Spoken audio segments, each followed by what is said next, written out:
ninachilia neno la kiunabii.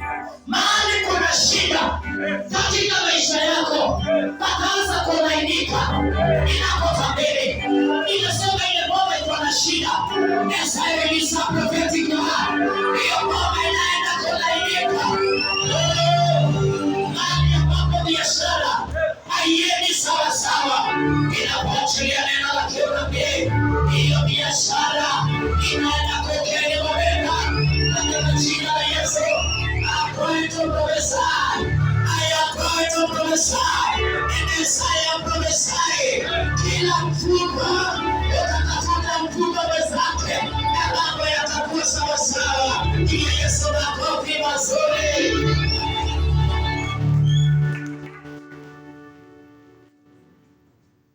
Nitakuwa na haraka mingi. In the book of Luke. In the book of verse number 26.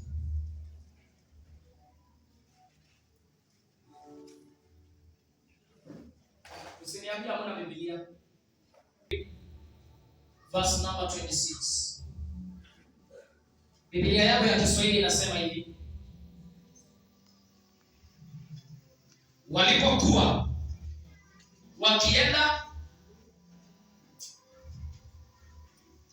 Hata Biblia za Kiswahili. Aya, tusome pamoja. 1 2 go.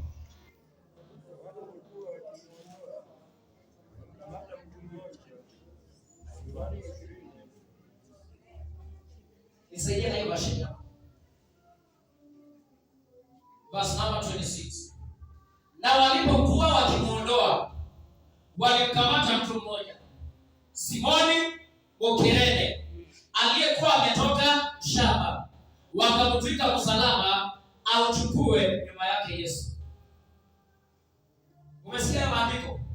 Na walipokuwa wakimuondoa, wakashika mtu aitwaye Simoni Mkirene, na alikuwa anatoka shambani ili amsaidie Yesu kubeba. Luke chapter number 10 verse number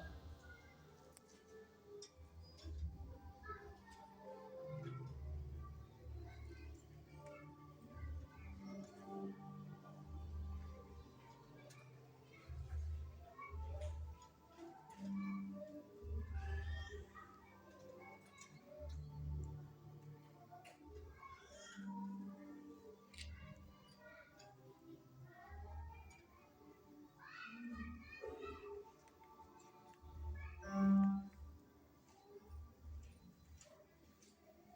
In the book of Luke chapter number 10. Ukifika sema amen.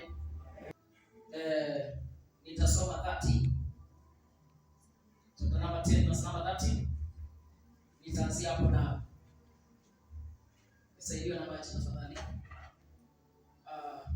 Verse number 26.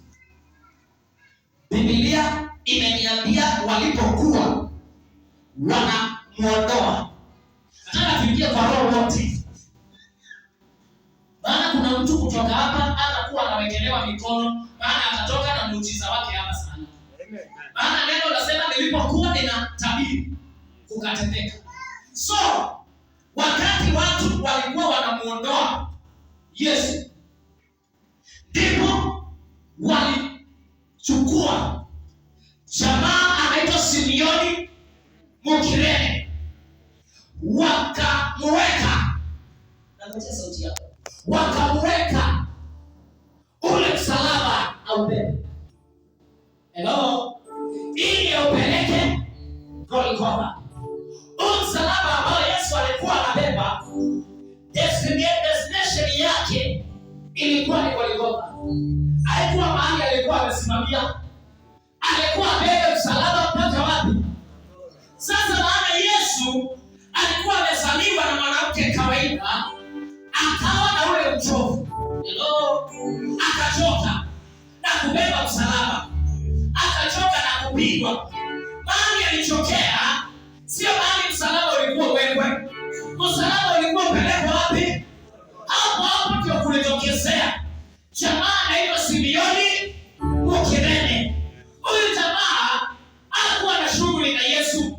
Biblia yangu imeniambia kwamba alikuwa ametoka shambani mwake, alikuwa mkulima wa kawaida, lakini alipofika akakutana na hao watu wakiwa wamepeleka Yesu kwa mikono.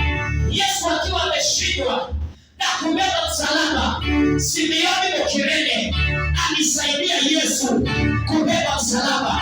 Sasa nataka niachilie neno la kiunabii kwa maisha yako kwamba mwaka wa 6 wa kanisa ambao tunawazisha leo, huu mwaka wote, mahali popote utaenda na safari ikaje kama inakulemea, inatangaza kuna mtu atatumwa atakaye simama na wewe.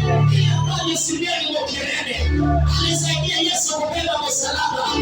Kile ambacho kinakushinda kinaenda kupata mtu wa kukusaidia katika jina la Yesu. Inapokea hivyo, kuna watu wanahitaji connection na imekosekana. Inaweza ikawa ni connection ya pesa, inaweza ikawa ni connection ya biashara, na kumekosekana mtu wa kusimama na wewe. Mwaka wa 6 wa kanisa tunapata mtu ambaye atakuwa anaenda zake, lakini atakusaidia. Kuna familia itasaidiwa hapa, kuna mzee atasaidiwa, kuna mama atasaidiwa, kuna kijana atasaidiwa. Ndio nikono sema napokea. Simeoni wa Kirene akatoka shambani akienda kwake, akaambiwa beba msalaba. Beba msalaba. Watu wako na misalaba mingi kwenye maisha yao. Kuna watu wako na msalaba wa kukosa kazi. Every time you are tired, cut a cross.